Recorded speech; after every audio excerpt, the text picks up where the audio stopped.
بسم الله الرحمن الرحیم. د اختر د لمانځه نیت او د لمانځه طریقه. د اختر لمونځ چونکې واجب دی، نیت یې دا ته راځي: نیت کوم 2 رکعاته واجب د لوی اختر سره د 6 تکبیره اقتدا مې ده په دې زر امام سي مخ مې دې طرف ته د کعبې شریفې الله اکبر. چې امام الله اکبر تکبیر تحریمه وویله، مقتدیان به دغه بعد تکبیر تحریمه الله اکبر ووایي.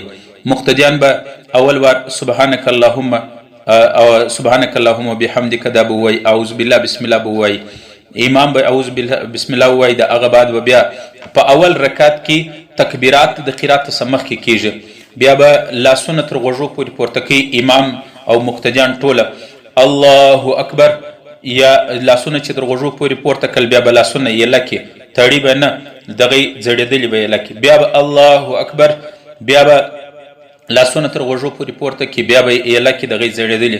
دریم وار بیا امام الله اکبر دریم تکبیر کوي، لاسونه به تر غوږو پورې پورته کوي، بیا دریم وار چې 3 تکبیره پوره سو بیا به لاسونه تر نامه لاندې وتړي.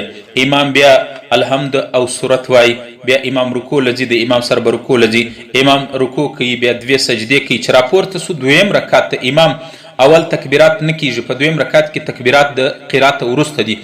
امام به عام عادت مطابق اول الحمدلله بیا به سورت وای. امام چې الحمدلله او سورت ختم کړ بیا به 3 زائد تکبیرونه وای، 3 واجب تکبیرونه به وای. الله اکبر، لاسونه به تر غوږو پورې پورته کوي، بیا به کښته کوي، لاسونه به ځړي. دویم وار بیا الله اکبر، د هر تکبیر په مابین کې به د 3 واره تسبیح د سبحان ربی الاعلی یا سبحان ربی العظیم دومره مقدار وقفه بکی. بیا به امام دویم تکبیر وکي، لاسونه به تر غوږو پورته کړي، بیا به وځړي یله به کړي. دریم تکبیر چې امام وکي بیا به لاسونه تر غوږو پورې پورته کړي، بیا به لاسونه وځړي یله به کړي، بیا به لاسونه نه تړي. دغسې امام څلورم تکبیر کوي، رکوع لځي، رکوع له چې ولاړي رکوع یې وکړه، 2 سجدې وکړي، اتحیات او سلام یې په وګرځاوي. د هغه بعد بیا امام خطبه وایي. خطبه اوریدل، امام به 2 خطبې وایي لکه عام د جمعې باندې. عام طور دغه خطبه خلک نه اوري یا ځینې لاپروايي کې راځي. خطبه د اختر د ورځې د امام 2 خطبې اوریدل واجب دي، که چا پرېښولې ګناهګاره کیږي.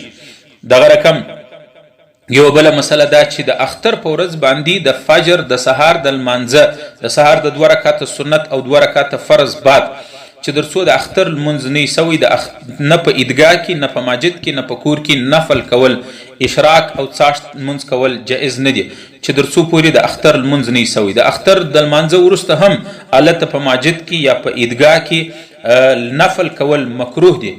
البته که چیرې یو سړی کور ته رالی د هغه بعد بیا نفل وکل جواز لري. د اختر لمونځ چې نه وي سوی در هغه وخته پورې اشراق کول یا نفل کول، که په کورو کې وي که په مسجد کې وي که په عیدګاه کې وي، نفل کول په هغه ورځ باندې مکروه دي، نفل نسته.